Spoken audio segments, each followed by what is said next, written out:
we'll make a start there. So good afternoon and welcome, ladies and gentlemen, to this afternoon's Team of Experts Corporate Finance Update. We did an update earlier this week on business recovery and insolvency, so this is the second one of these in the week. I'm David Scrivener, as the screen suggests. I did log on earlier as Simon Martin, so that would have been quite confusing for everybody, but we've got that sorted now. So it's about 6 months since we did our last update, so that was quite raw, and we were still in a very early stage of lockdown. So we're going to recap on some of the things that we talked about then, and really give you a flavour of what we're seeing, both on a sort of macro level at UK-wide, drilling that down to East Anglia, and then in particular, looking at what we've been doing ourselves and the sort of the themes that we're seeing in the transactions that are happening so far. So the session will be split into two. So Simon's going to cover the first half, and then we'll hand over to me, hopefully with the control of the mouse, halfway through.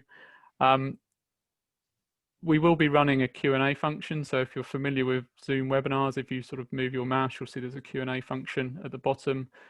Please post any questions that you have along the way, and we'll pick up on those probably most likely at the end, along with any questions that people have submitted in advance or things that we think are topical to discuss. So it'd be good to have a few questions at the end, so please do make use of that. So at this point, I'll hand over to Simon and I'll speak to you later. Thanks, David. Afternoon, everyone. So to start the webinar, we're going to have a look through our year to date and then also how things have changed in the market. So starting with Q1 2020, this is a chart of our deal completions as a team. So the grey line is 2020 and the purple line is 2019. So as you can see, we got off to a great start this year, especially as I think for the whole of last year, we probably had 22 deal completions in the whole year. So to have 9 by the start of March was really quite some going. It was slightly artificial though, because there was rumours around the budget coming up and entrepreneurs relief, and the rumours were that entrepreneurs relief, so this is a tax break that allows a seller to achieve 10% tax on the first 10 million of gains in their lifetime. The rumours were that that was either going to be scrapped or it was going to be cut down quite substantially. So where we were advising sellers early on in the year, we were saying if at all possible, you really need to make sure that this deal can complete early March, just to make sure that you're covered in case anything changes in the budget. And equally, when we're advising buyers, we're also using that as a bit of a prod to get deals moving in some places where you have a bit of a blockage in a deal. That was quite a handy thing to throw in to try and get things moving, because obviously the seller on the other side would be as worried about entrepreneurs relief as everyone else. In the end, it wasn't completely removed. It was cut down very substantially. So it went from 10 million lifetime limit down to 1 million, and it was also renamed from entrepreneurs relief. So that all contributed to us having a really quick start, and I think in the first week of March we had 4 deals complete and then 1 fell over at the very last minute. So it really was a very busy week just for a random week in March. And the interesting thing at this point is that of our 9 completions, 6 had been advising buyer side and only 3 had been advising the sell side. And that's quite interesting because when we look at the data later, that's shifted quite a bit in the post-COVID period. So this is a chart from Mark to Market, which is a deal database for mid-market transactions, and it shows a similar kind of story really. So if we start on the left-hand side at August 19, you can see that there is normally a bit of seasonality. So August isn't normally a very, very busy month because people are on holidays, people are enjoying the weather, school holidays, they've just got better things to do really than push deals forward. So you can see that things really step up towards the end of August, September, and then you have September and October being really busy months. After that, activity peters off a bit and it's just in a generally around the same level throughout the rest of the period until we get to March, and then we see the big uptick, similar to what we saw as a team. Now that uptick, although the number's 367, so it's still lower than October 19, the thing to think about there is that only 2 weeks of that month really were normal trading conditions before lockdown and all the uncertainty started. So all being equal, that probably would have been quite a bit higher. Moving on past that, you see where April and May were a lot quieter, and that's because we were going through the lockdown period. But then also, even if everything was normal, we'd have expected a bit of a drop off in April and May, just because where you have deals accelerated and brought forward, you've stolen the deals that you were going to get in those months and brought them forwards. And then through the summer of this year, there was an uptick. Deal levels were generally recovering. The one thing that we thought was that August might be a bit busier because with everything else, people might forego their holidays to push things forward. But that didn't really happen. I haven't got the exact number, but I think the latest mark-to-market numbers show that August was definitely lower than July and probably lower than June as well. So the next bit of data I was going to look at was from Experian, and the difference between Experian and mark-to-market is that mark-to-market looks more mid-market transactions, whereas Experian captures everything, so it captures the mega deals in there as well.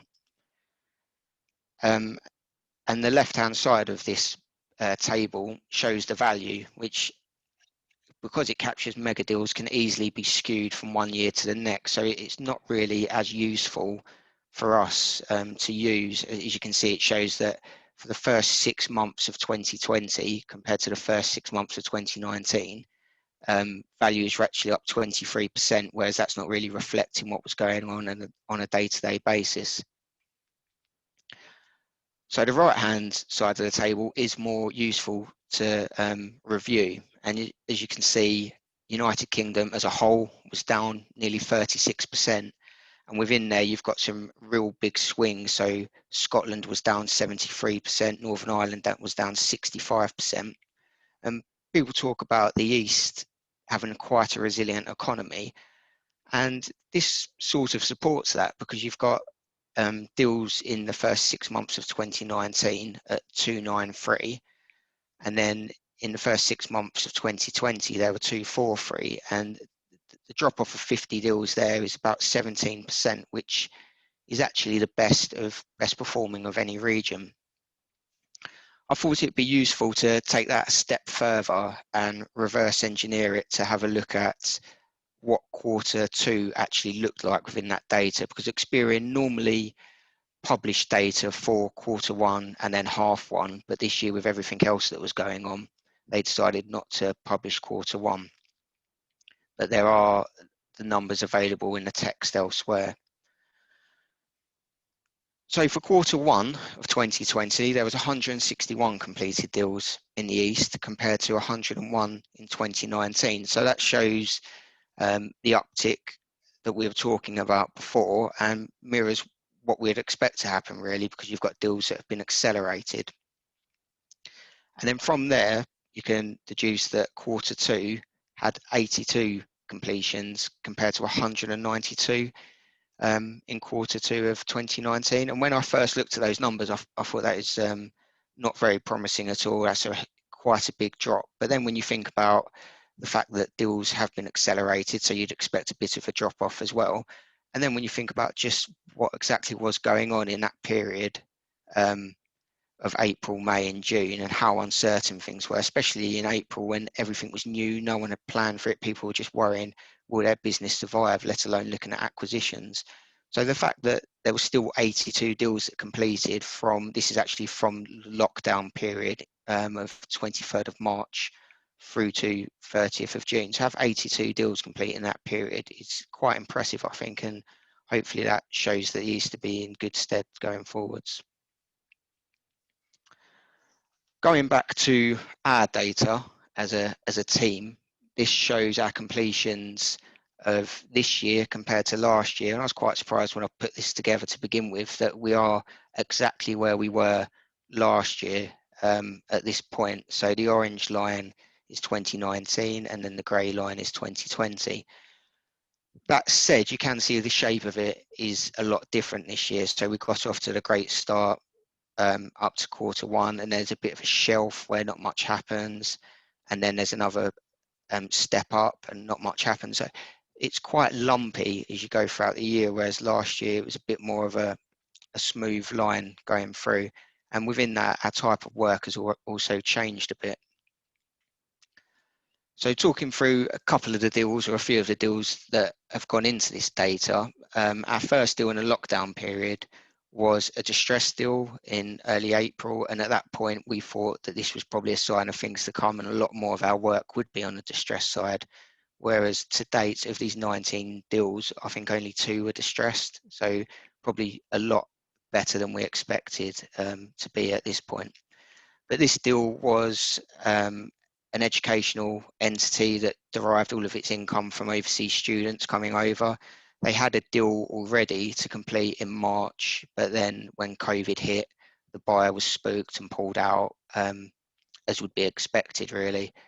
So at that point, we needed to find a buyer for them quite quickly because it was distressed and it was going to be a liquidation. But we had the carrot of, if we could sell the main assets of the business within 3 or 4 weeks, then we'd be able to solvently liquidate, which in this case was much better for tax purposes. Now, we may have got a bit lucky because we did find a buyer and they were heavily invested in educational entities. And because they were so informed, we were able to move really quickly, and we managed to complete the deal in 3 weeks. But that was a strange time and a strange deal because you're trying to sell a property, but people can't actually go out to see it. And because it hadn't been marketed, we didn't have things like EPC, so we had to find someone to go out and do those while the lockdown was on. So it was quite a challenging deal, but a rewarding one.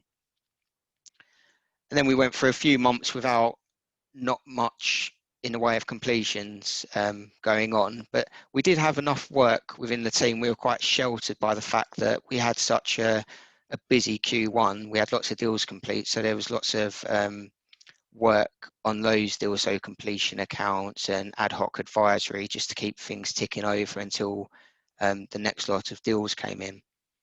And in June, we had 4 deals complete, and one of those was Vanilla Electronics. So we advised Vanilla regarding a majority equity investment from Literacy Capital.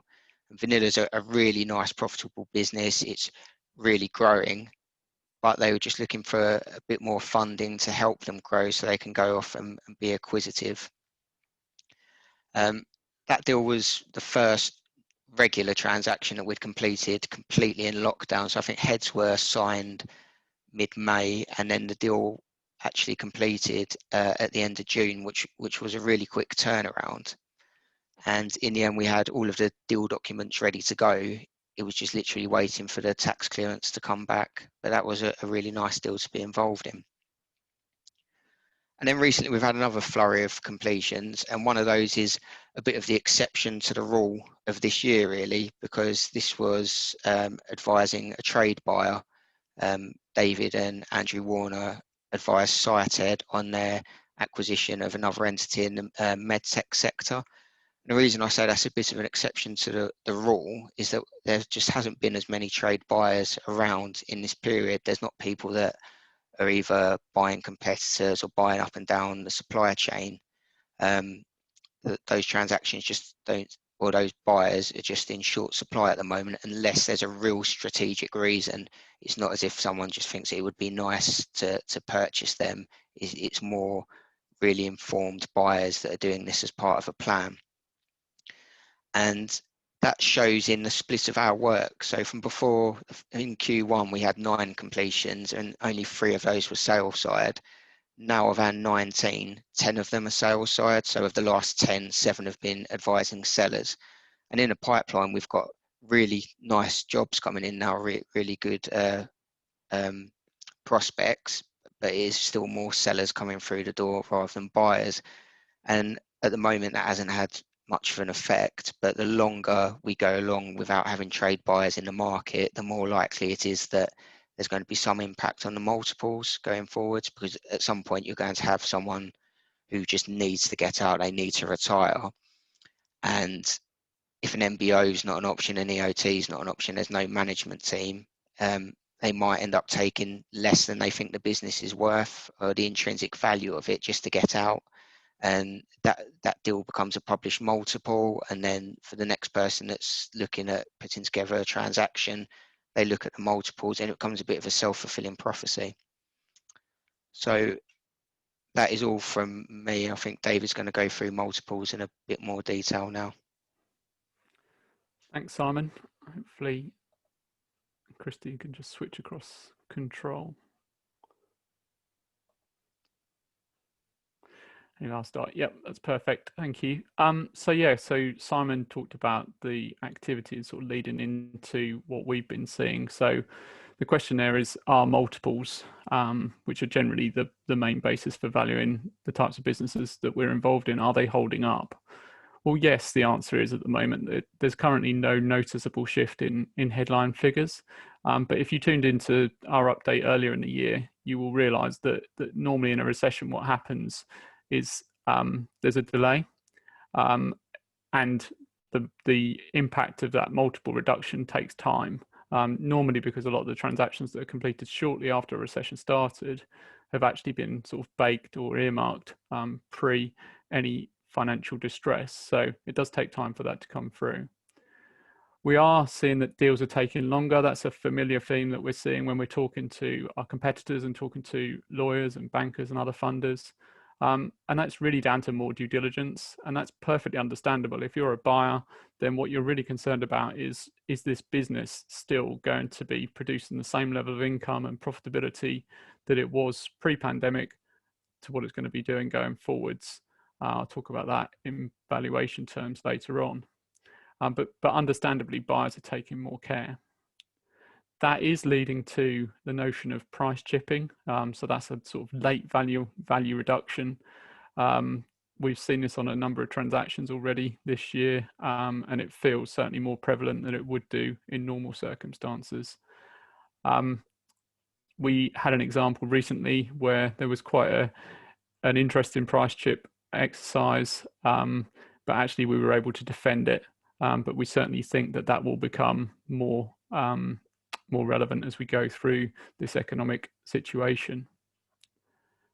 Deal structures we think will be amended. They already are. Earnouts, so that's basically contingent consideration based on future performance, already form quite a large part of most transactions. One way that a buyer can hedge their bets, if you like, if they don't know what future performance is going to be like, is to structure more of the consideration based on earnout. So we expect the earnout size to increase as a proportion of the consideration. The time period might go out, so rather than 1 or 2 years, maybe 2 or 3 years, and a careful look at what those earnout targets will be as well. And just to endorse what Simon said, really, there has to be a strong commercial rationale for deals to cross the line at the moment. The price chipping exercise that we mentioned, the reason we were really able to defend that strongly is because underlying that deal, it wasn't really just about a financial acquisition. It was a trade buyer who was doing it for good reason to improve their position in the UK market. That's why we were able to defend that.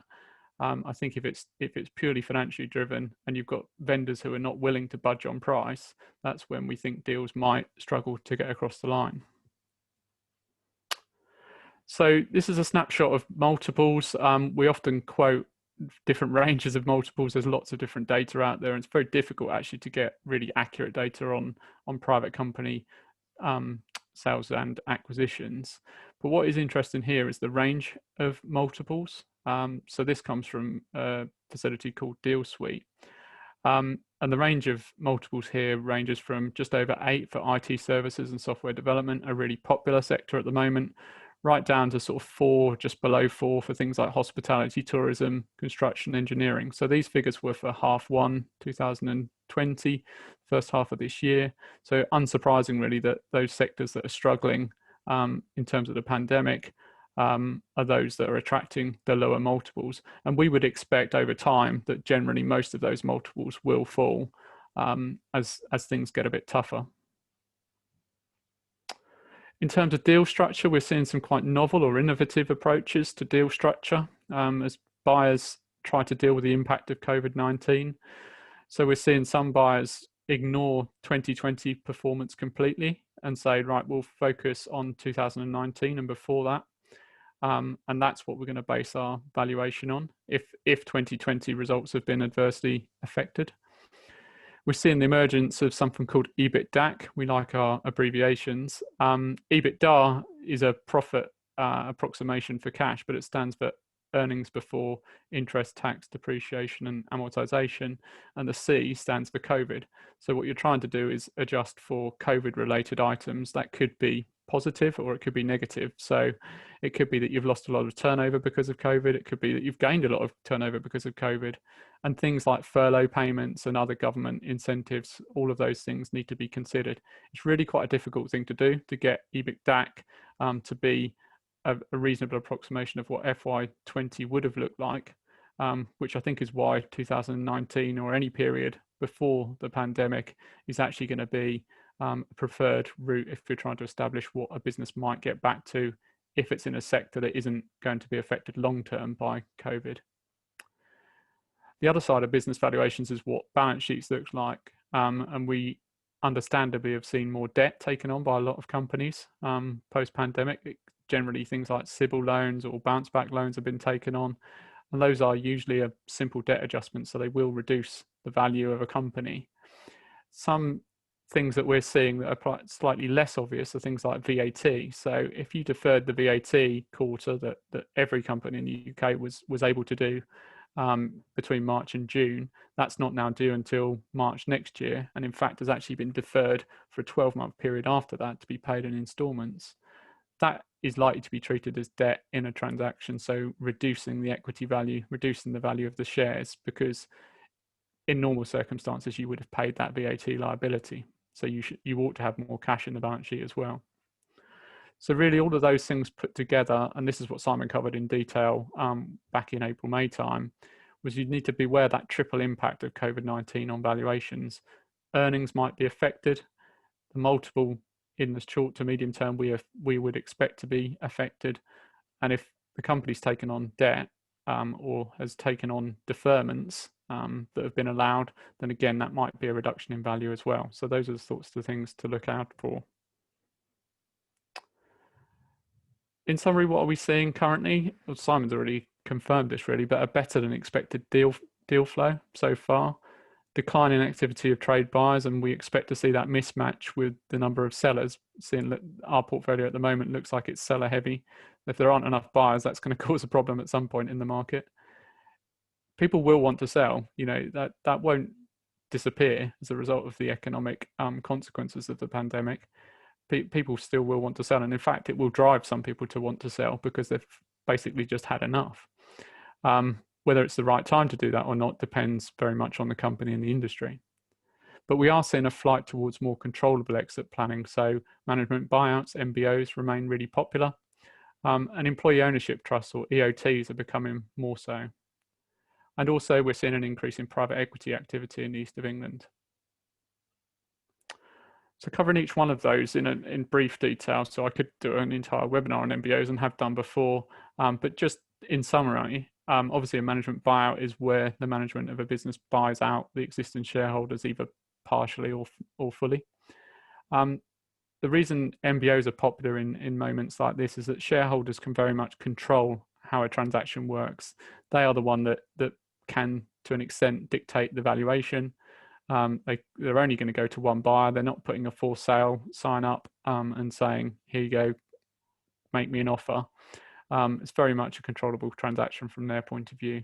And it could be quite flexible as well. So the terms that they want, the period that they're prepared to be paid over, again, is slightly within the gift of the shareholders. When do they work best? Well, they generally work best where there's asset-backed companies. So that's to do with funding. It's harder to secure an MBO where you've got service industries with very sort of skinny balance sheets. You clearly need to have a second tier management in place for an MBO to complete, although you can never really second guess whether you've got one until you present it to them, because in all the years I've been doing this, sometimes people are nailed on to do an MBO and then you speak to them and actually it's not for them. And sometimes some people come out and actually they're the ones that put themselves forward to do an MBO, and they work out really well. So you really can't tell until you've had that conversation. They work well where there's surplus cash on balance sheets or other assets like property assets. We can extract those really tax efficiently in an MBO. And sometimes MBOs are combined with a family succession strategy as well. So one way to deal with succession in family businesses is to gift. Another way is to sell via an MBO, particularly if there's a mixed management team with some second generation and some non-family members. And that can work really quite well. There's some challenges. Valuation is an obvious one that I've mentioned already, and funding as well. Pleasingly, I think we're seeing a slight release now in terms of funding. Obviously, a lot of banks were focused on dealing with their own customers, understandably, and dealing with the immediate problems rather than focusing on transactions. But certainly the feedback we're getting from the market is that is starting to change now. And tax. Simon mentioned the changes to Entrepreneurs Relief, which is now called Business Asset Disposal Relief, in the last budget. And that took basically what was £10 million worth of lifetime allowance at 10%, right down to £1 million of lifetime allowance at 10%. So that actually brings it into scope for almost every transaction that we do. Whereas before, quite often it wasn't really a concern because ER would have covered the entire proceeds, particularly where you had multiple shareholders. EOTs are not new at all. They've been around since I think 2014, but they've become more popular, and I think linked mainly to that tax point. I don't think we can be, I don't think it's reasonable to think that isn't a cause for their popularity. It's not just about employee ownership, but nonetheless, they are becoming more popular. We've got 3 on the books at the moment, both and 2 of those we expect to close in relatively short order. They're not as flexible as MBOs. There's lots of tax rules that you have to comply with to get an EOT to work, but they are still controllable in that you're not going out to the trade market. And there is a significant tax saving, and that tax saving is that if you structure it correctly, and there's lots of hoops to jump through, then you'll pay 0 tax as a shareholder selling to an EOT. It has to be a controlling stake, so anywhere 51% upwards. As I say, there's just lots of hurdles to jump over to make them work. We are actually doing a separate webinar on this later in the autumn, which Robert and Katie are going to be speaking on. So if you're interested in finding out more about EOTs, then look on our website and there should be details there that you can sign up.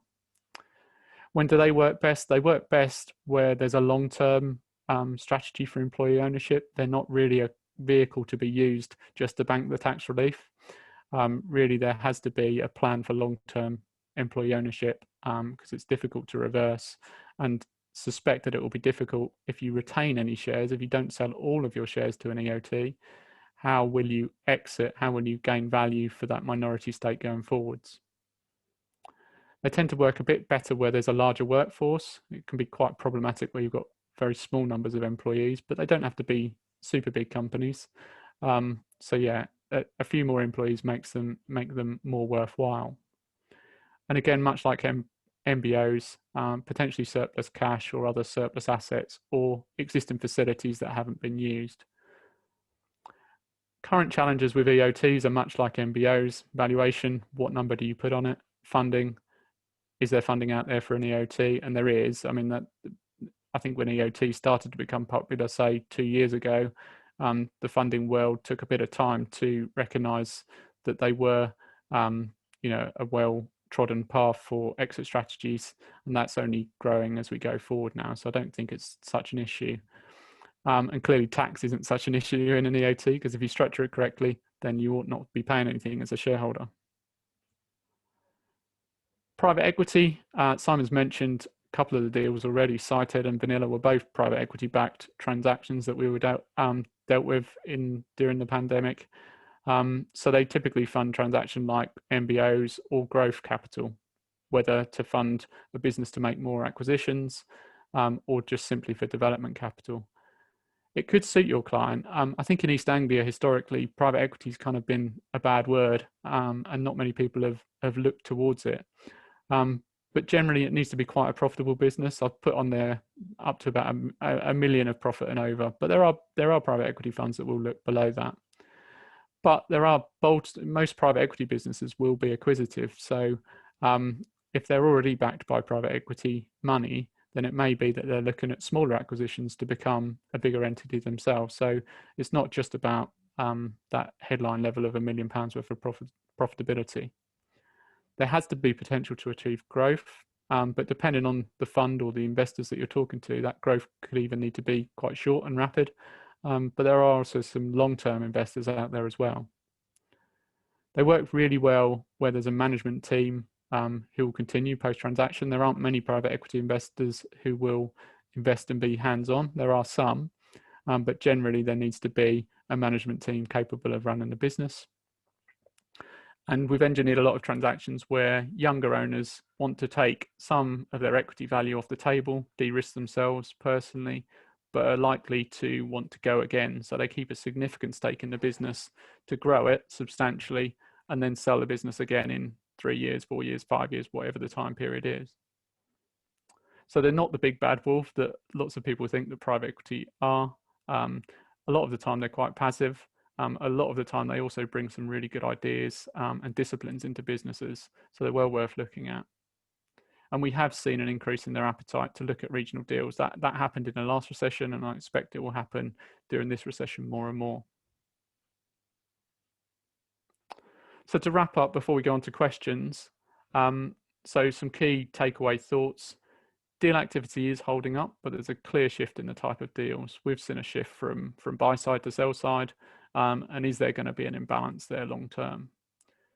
We haven't seen the impact on multiples, but we expect it to happen, particularly if there is that mismatch in the long term. And we expect to see the transactions that we happen. There will be trade deals, absolutely there will be. There are a number of sectors that are either not affected by this or actually are positively affected by this in the long term. There will be transactions that will happen between trade buyers and trade sellers, but we do expect there to be a continued theme to these controllable deals, such as management buyouts or employee ownership trusts. Which leaves us to the end there at questions. I don't know, Simon, can you see the Q&A? Yes, I don't think there are any questions at the moment. Okay. I've got one for you, really. I suppose working between corporate finance and then sometimes on business recovery. When do you think there'll be the uptick in distressed deals? Do you think that would be this time next year, or do you think it's when the CBILS repayments will start? That's a really good question, actually. They're not started yet. I can tell you that at the moment. Insolvency activity is actually quite low at the moment, generally because there's just loads of forbearance out there, and the chief protagonist to bring a business down would be potentially a lender or HMRC, and there isn't, that just isn't happening at the moment for very obvious reasons.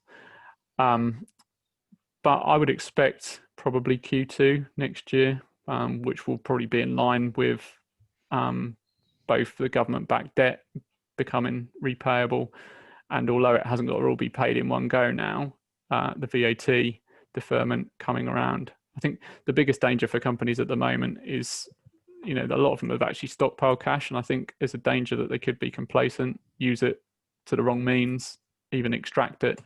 And I think that's likely to cause distress. And then if it causes distress, we're likely to see more acquisitions off the back of it. Great.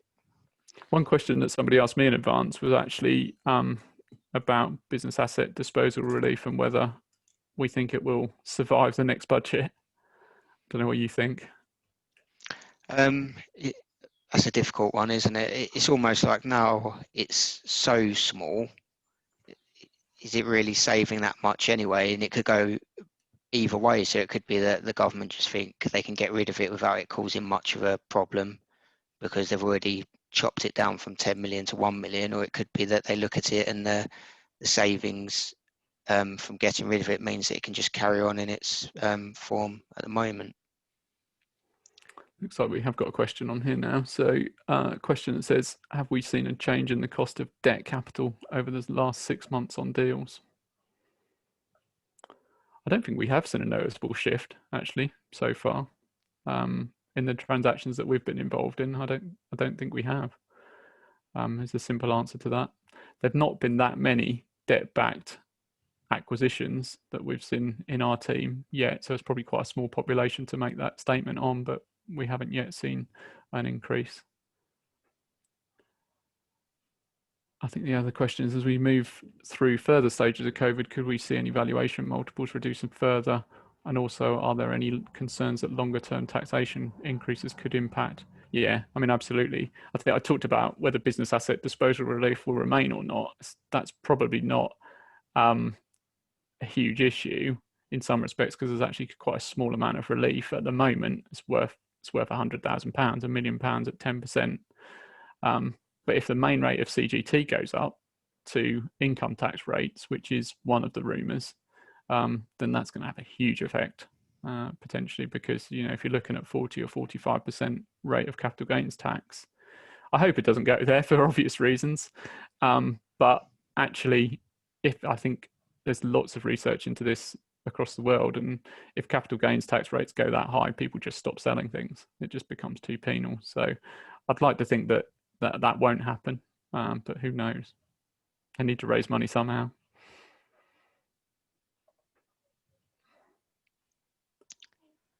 Yeah, I think there's been a comment to the panelists as well from an insolvency practitioner that says the issue we're going to have in the distress market is value. I think we're going to find that asset values are quite low, and therefore going to be opportunities for serial distress buyers to take a punt. Absolutely. We saw that last time round when there's economic distress. The strong companies tend to get stronger because they can hoover up decent businesses that have basically had one thing that's impacted them, one bad debt, whatever it might be, and they use that opportunity. They might be well funded, and I absolutely think that distress deals will increase, probably from the turn of the year onwards.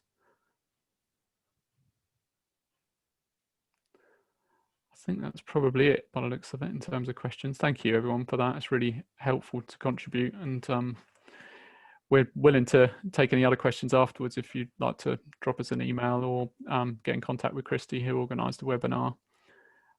If there are no further questions, then I'd just like to thank everybody for attending. Just to promote our tax webinars that I mentioned at the start there, you should be able to find details on our website. For those, they'll be well worth a look in the future. So thank you very much for attending. Have a good evening, everybody, and thank you very much. Bye.